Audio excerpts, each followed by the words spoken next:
கிடைக்கிற கூலியை வச்சு அவங்களுடைய அன்றாட தேவைகளை வாங்கிப்பாங்க. அது தவிர அவங்களுக்கு வேற ஏதாவது செலவு வந்துடுச்சுன்னா அவங்க தலையில ஒரு பெரிய இடி விழுந்தா மாதிரி அவங்களுக்கு தோணும். எல்லா வருஷமும் போல இந்த வருஷமும் மழை பெய்ய ஆரம்பிச்சது. சுண்ணும் கொடை இல்லாம மழையில நினைச்சுக்கிட்டே ஸ்கூலுக்கு போனான். லேட் ஆயிடுச்சு. அவனை பார்த்ததும் டீச்சர் சொன்னாங்க, சுண்ணு அங்கே நில்லு, உன்கிட்ட நான் எத்தனை தடவை சொல்லியிருக்கேன் மழையில நினைச்சுக்கிட்டு ஸ்கூலுக்கு வராதன்னு. கொடை எடுத்துட்டு வர சொன்னல. டீச்சர், கொடை இருந்தா தானே கொண்டு வர முடியும். ஒவ்வொரு வருஷமும் தான் சொல்றான் அடுத்த வருஷம் கொடை கொண்டு வரேன்னு, ஆனா கொண்டு வர மாட்டான். சரியான கஞ்சூஸ் பையன். சுண்ணு, நீ எதுக்காக கொடை எடுத்துட்டு வர மாட்டேங்கிற? டீச்சர், என்கிட்ட கொடை இல்ல. அப்போ அப்பா கிட்ட சொல்லு, போய் கொடை வாங்கிட்டு வர சொல்லு. இங்க பத்தியா, இங்க பாரு, என் அப்பா எனக்கு கொடை வாங்கி கொடுத்துருக்காரு. இங்க பாரு சுண்ணு, இந்த மாதிரி நனைஞ்ச ட்ரெஸ்ஸோட உன்னை கிளாஸ்ல உட்கார வைக்க முடியாது. அப்புறம் கிளாஸே தண்ணி ஆயிடும். வீட்டுக்கு போ, நாளைக்கு வா. நான் என்ன சொல்லி தரேனோ அதை அங்க இருந்த கேளு.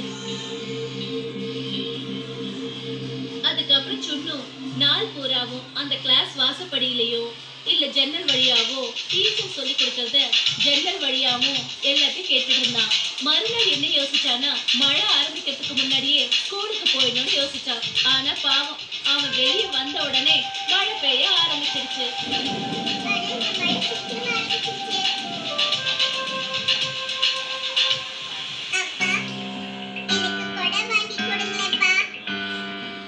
கண்டிப்பா வாங்கி தரேன்பா, கூடிய சீக்கிரம் வாங்கி தரேன்.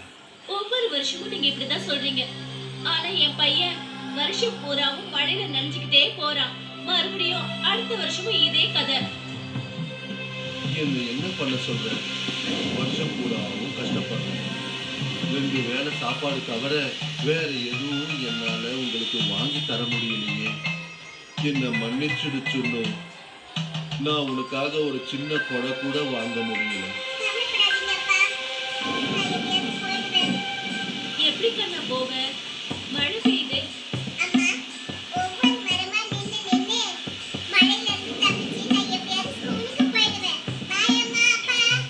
ஆனா கண்ணா, சுண்ணு மழையில நனைஞ்சுக்கிட்டே ஒரு மரத்தடியில போய் நிற்கிறான். அதுக்கப்புறம் கொஞ்ச நேரம் அந்த இடத்துலயே நின்று காத்துட்டு இருக்கான்.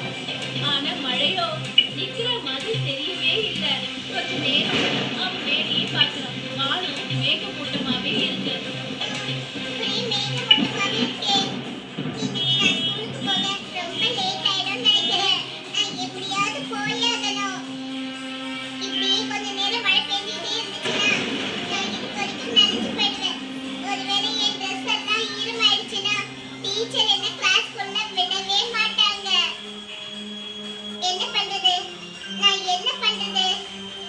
அவன் மரத்துல ரொம்ப நேரமா நின்னுட்டு இருந்தான். இப்ப அவனுக்கு பசி எடுக்க ஆரம்பிச்சது. வயிற்று பிடிச்சுக்கிட்டே நின்னுகிட்டே இருக்கான். ஆனாலும் பசி எடுக்குது. இந்த மழை எப்போ நிக்கும்னு அவனுக்கு தெரியல. அதனால டிஃபன் எங்கேயே சாப்பிடலான்னு முடிவு பண்றான். அப்புறம் ஸ்கூல் பேக்ல இருந்து அவனோட டிஃபனை கையில எடுக்கிறான். அதுல ரொட்டியும் வெட்டி வச்ச வெங்காயமும் இருக்கு.